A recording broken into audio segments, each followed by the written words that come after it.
hari Minggu tanggal 13 Juni 2021. Saya ingin menunjukkan bukti buruknya bibit dari kentang bersertifikat ini. Ini Dadan sama Aihin sedang memanen kentang yang baik-baik saja. Kalau kita lihat di sini, ini adalah bagian sebelah utara. Hari ini akan dipanen seluruhnya, dan kita lihat bahwa hampir tidak ada tanamannya yang berdiri tegak lagi. Semuanya sudah, orang sudah bilang ini. Nah, kemudian diambil aja sudah buah umbi kentangnya, dan kemudian di belakang sana itu yang sudah bibitnya satu batch yang sama itu masih berdiri tegak itu. Demikian juga yang di sebelah selatan ini. Jadi kalau kita lihat dalam satu batch yang sama, lalu kemudian sebagian tumbuh dengan sehat dan sebagian lagi sakit seperti ini, yang akhirnya sudah digali aja kemudian sekalian dipanen, sebab bibit yang jelek itu akan menghasilkan juga umbi yang jelek. Nah, ini kita lihat ini dalam usia yang sama, tanaman ini alhamdulillah masih berdiri tegak ini.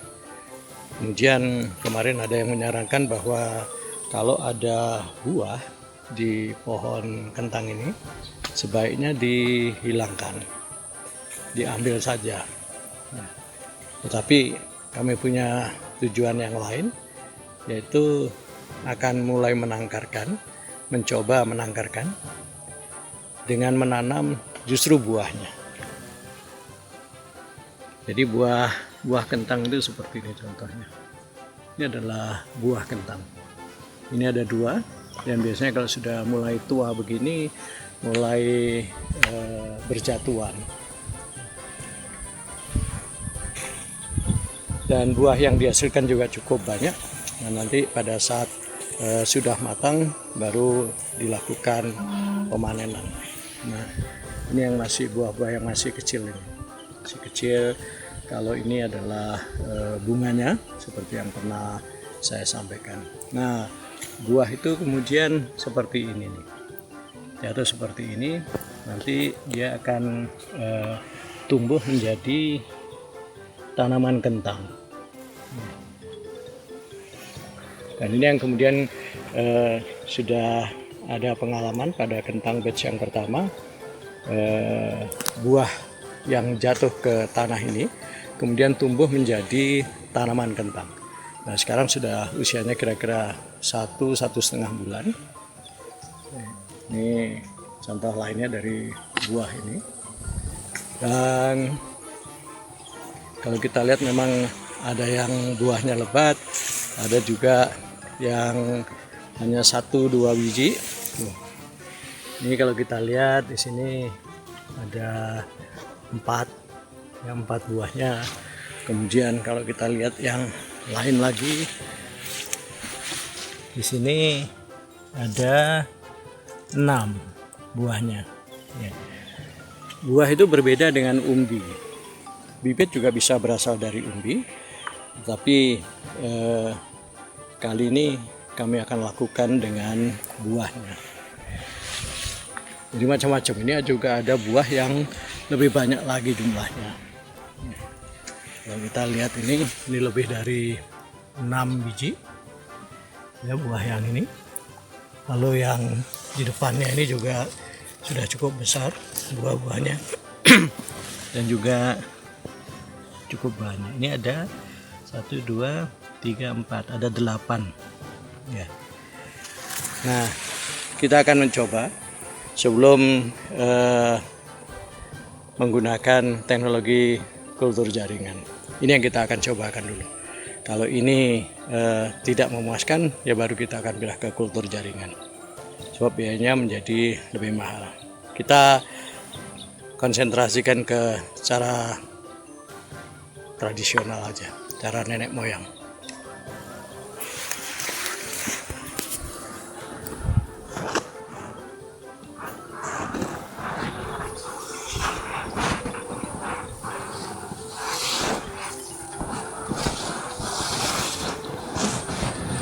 Dia nu sarai tapi gagal ya Hin. Saya.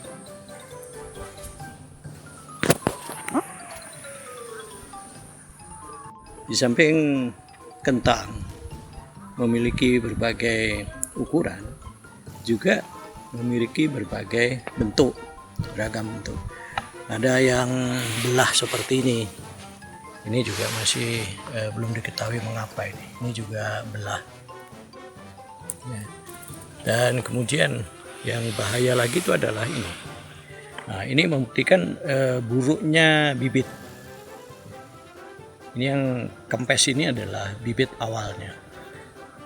Yang seharusnya tidak boleh seperti ini. Dengan ikut mempelajari hal-hal yang terjadi di masyarakat ini, di lapangan ini, kita sebetulnya berpeluang besar untuk juga ikut mencari tahu apa yang terjadi sebenarnya. Yang pertama yang kita harus tanyai adalah mereka yang bergerak menekuni kentang Atlantis ini. Ternyata tidak banyak. Ya, yang kemarin datang ke kebun ini, beliau lebih memahami kentang granola. Mengenai kentang Atlantisnya sendiri tidak terlalu begitu paham. Tapi beliau juga sefaham dengan warga di sini, dengan kelompok di sini, bahwa penyebabnya adalah yang paling utama itu adalah bibitnya ini. Oleh karena itu juga tidak usah heran kalau ada orang yang sedang pacaran, maka wanti-wanti dari orang tuanya itu adalah ingat dengan 3B, bibit, bobot, bebet. Dan itu yang akan menjamin genetika yang baik, ya insya Allah.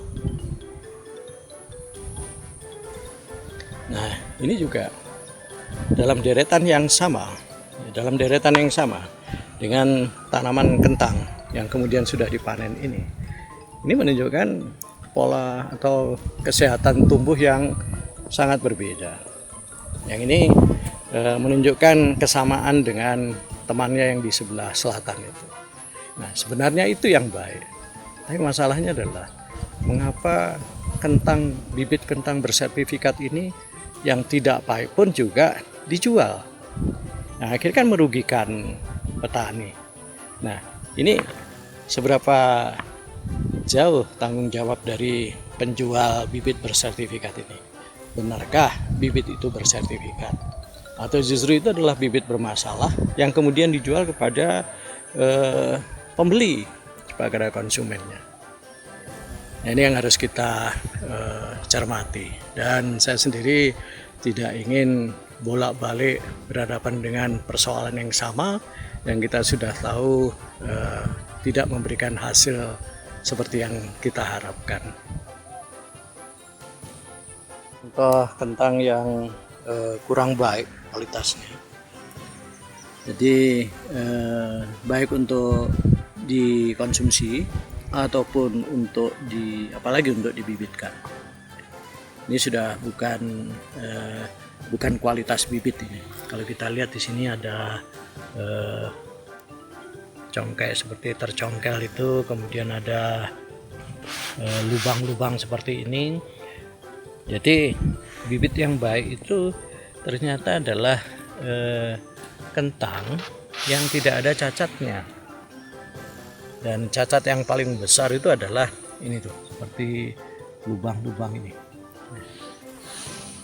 Jadi bentuk ketela yang sudah tidak sempurna ini itu cacat. Tetapi ada juga kalanya kecacatan itu tidak terlalu terlihat, tidak terlalu teridentifikasi.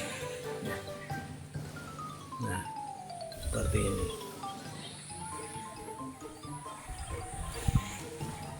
Kadang-kadang dengan luka kecil aja yang tidak perlu terbuka seperti ini misalnya, ini sudah tidak bisa dipakai bibit ini. Tapi kalau terlihat ini seolah ini seperti siap untuk dijadikan bibit ini. Ya, kalau kita lihat ini, sebenarnya ini bukan bibit yang baik. Nah, di sini kelompok juga sudah menyeleksi, tetapi hasil seleksinya itu ya memang sekitar 15-20% yang reject itu. Tetapi ternyata yang lolos pun juga yang akhirnya sampai ditanam ini memberikan hasil yang menunjukkan bahwa di awal itu seharusnya sudah di reject. Ya, ini persoalan besar dari petani ini. Ya kalau udah seperti ini yang rugi petani bukan penjual bibitnya ini.